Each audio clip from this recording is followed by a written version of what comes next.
Olá pessoal, tudo bem? Bem-vindos a mais uma aula. Agora a gente vai dar continuidade da aula anterior e vamos falar um pouquinho sobre o controle de fluxo, sobre como passar argumentos para um processo do CMake. Então vamos começar aqui criando o nosso CMake list.txt e abrindo o Visual Studio Code. Bom, então como em qualquer linguagem de programação, o CMake oferece controle de fluxo, ou seja, você pode direcionar o fluxo de execução para um sentido ou para outro, ou repetir este fluxo conforme uma condição pré-estabelecida. A sintaxe é bem simples para quem já sabe programar, não vai ser mistério nenhum. É só lembrar das aulas anteriores que tudo no CMake é um comando, então inclusive o if e o else que veremos são comandos também, tem os seus respectivas documentações lá no site.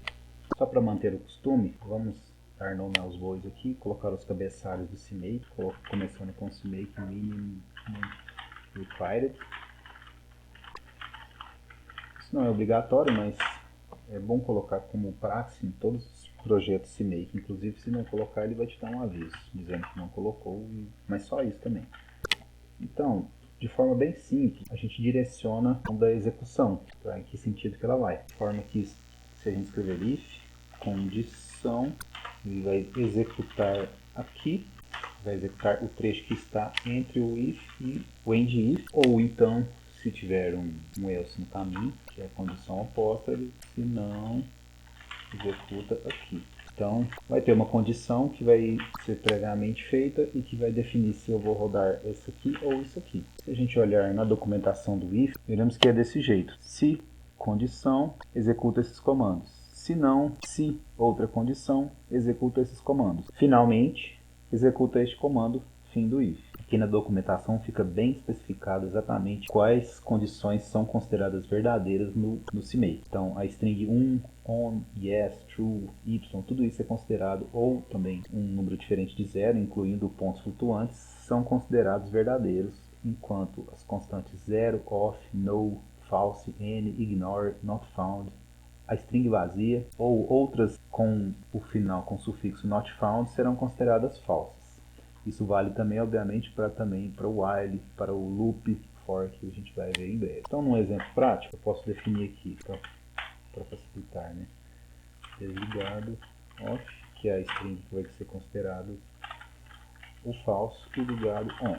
Mas pode ser qualquer nome. If ligado message on é verdadeiro. Yes. Esta mensagem não será exibida. Quando a gente salvar, esse meio que já roda aqui pra gente e mostra que a mensagem on é verdadeiro, porque o fluxo seguiu nessa direção e não nessa. A gente pode também usar o operador not, por exemplo, if ligado é a mesma coisa que if not desligado. E o fluxo de execução será exatamente o mesmo, porque agora será off é falso, que vai ser exibido. On é verdadeiro, off é falso. Não é só de if que vive o homem, tem também loop while e loop for each aqui no CMake, mas não existe o loop apenas for, o for each porque ele vai receber uma lista como input. Vamos começar com o while, por exemplo. Eu vou definir uma variável i, que vai ser 0, começar com 0, e enquanto while i less, que conforme definido aqui na documentação, são as palavras reservadas para avaliar as constantes e ver se são verdadeiras ou falsas. Essa aqui é para ser usada em caso de comparação de um número menor que outro. Coloco o bloco finalizador aqui, while i less, enquanto o i for menos que 15, eu quero que exiba uma mensagem contendo o valor do i. E a gente vai incrementar esse valor, porque senão ele vai ficar sempre no mesmo valor e nunca vai sair daqui. No CMake é um pouquinho mais chato de fazer contas, não é que nem em outras linguagens, pode simplesmente usar os operadores matemáticos diretamente. Aqui, a gente, como tudo é um comando, você tem que chamar um comando para fazer uma avaliação de uma string que contém a expressão matemática que você quer avaliar e o resultado será armazenado numa string, numa variável já pré-definida. Então, na xpr, expr i, que é a variável que vai receber o valor resultante, e uma string, tal que essa string vai conter qual que é a conta que vai ser feita. No caso, eu vou só pegar o valor de i, que já está lá, e vou somar 1. Podem ver que quando eu salvo, ele conta de 1 até 14, pois quando chega em 15, ele já pula fora aqui deste loop. Então, podem ver que ele começou aqui, como tem alguns processos paralelos, isso aqui pode ter acontecido em paralelo, por isso que ele exibiu essa mensagem no meio da contagem, mas isso não é um problema. Vocês podem ver que ele contou de 0 a 14 aqui. Podemos usar também um loop para listas. Esse no caso é o for each, para cada em inglês. For each. Vocês podem reparar aqui que, como tem essa extensão do CMake aqui no Visual Studio Code, ele já coloca um preenchimento para digitar ao mesmo tempo na abertura e no fechamento do for each. Eu vou escrever aqui item in, essas palavras reservadas têm que estar em maiúsculo, nesta variável itens, e quais que são essas variáveis itens, vou colocar aqui qualquer coisa, A, B, C, D, E, F. Aproveitando esse gancho aqui de ter acontecido isso, vale lembrar que o padrão atual do CMake não é necessário que você coloque qual que é a condição de entrada desse for each. No entanto, o CMake mantém isso por questão de compatibilidade com códigos legados, mas hoje em dia não é necessário mais. Eu já vi que tem muitos códigos na internet aí que ainda ficam preenchendo a finalização do for each, do while, do if.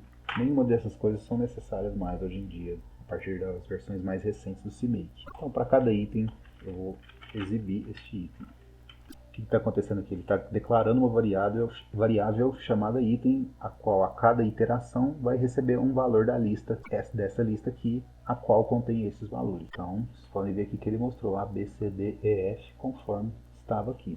E o for each pode ser usado também para um range, ou seja, para um intervalo de números. Então eu posso colocar aqui if para cada índice no range, que é o intervalo, né, de 0 a 10. Eu posso inclusive colocar de quantos em quantos vai ser incrementado, por exemplo, de 1 em 1 ou de 2 em 2, nesse último parâmetro. Então, para cada índice neste intervalo, vamos exibir este índice. Vocês podem ver aqui que ele exibe progredindo de 2 em 2, de 0 até 10.